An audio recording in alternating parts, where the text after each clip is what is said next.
ఈరోజు డిస్కస్ చేసే టాపిక్ ఏంటంటే యాంజియోప్లాస్టీ. అసలు యాంజియోప్లాస్టీ అంటే ఏంటంటే, యాంజియోగ్రామ్ చేసిన తర్వాత మనం బ్లాక్ ఉంటుంది కదండి, మోర్ దాన్ 70% ఉంటే దాన్ని బ్లాక్ అంటాం.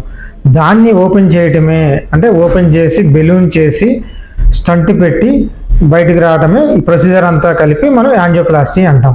ఓకే, ఈ యాంజియోప్లాస్టీ అంటే ఏంటి? యాంజియోప్లాస్టీ అంటే ఏంటంటే, ఎక్కడైతే బ్లాక్ ఉందో తీవ్రంగా 70% 80% 70% పైన ఉన్న బ్లాక్ని మనం ఓపెన్ చేసి దాన్ని స్టంట్ వేయటాన్ని యాంజియోప్లాస్టీ అంటాం అన్నమాట. ఓకే, సో ఇప్పుడు అది ఎలా చేస్తామో చూస్తాము.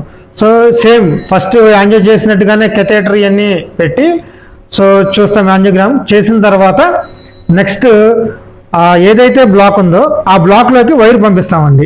సో ఇలా వైర్ పంపిస్తాము. ఎక్కడైతే బ్లాక్ ఉందో ఆ రక్తనాళంలోకి వైర్ పంపిస్తాము. వైర్ పంపించి ఇవి బెలూన్స్ అన్నమాట. ఓకే, ఈ బెలూన్స్ ఏం చేస్తాయంటే, బెలూన్స్తో ఓపెన్ చేస్తాం. ఎక్కడైతే బ్లాక్ ఉందో అక్కడ ఓపెన్ చేసి ఆ రక్తనాళాన్ని పెద్దగా చేస్తాం. దాన్నే ప్రీ డైలిటేషన్ అంటాము. నెక్స్ట్ సైజ్ చూసుకుంటాం. సో ఎంత సైజ్ సరిపోతుంది స్టంట్ అనేది చూసుకుని ఇలా సీరియల్గా ఫస్ట్ బెలూన్తో డైలేట్ చేసి నెక్స్ట్ స్టంట్కి వెళ్తాం అనమాట. ఓపెన్ అయిన తర్వాత ఇది స్టంట్ అండి. ఇక్కడి నుంచి ఇక్కడికి చూసుకున్నాము, ఇక్కడి నుంచి ఇక్కడికి స్టంట్ చేసాము, ఓపెన్ చేసాం. ఇది స్టంట్ ఓపెన్ అయిపోయింది. ఓకే, నెక్స్ట్ ఈ స్టంట్ రక్తనాళానికి గట్టిగా అతుక్కుంటాకి మళ్ళీ స్టంట్ లోపల డైలిటేషన్ చేస్తాం అనమాట బెలూన్తో. సో ఇవి డైలిటేషన్, పోస్ట్ డైలిటేషన్ అంటాము వీటిని.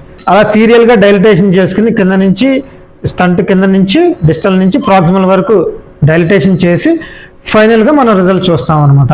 ఫైనల్ రిజల్ట్ చూడండి. సో అంతకుముందు బ్లాక్ ఉన్నది, ఇప్పుడు బ్లాక్ ఓపెన్ అయిపోయింది అనమాట. దీన్నే యాంజియోప్లాస్టీ అంటాం. Thank you.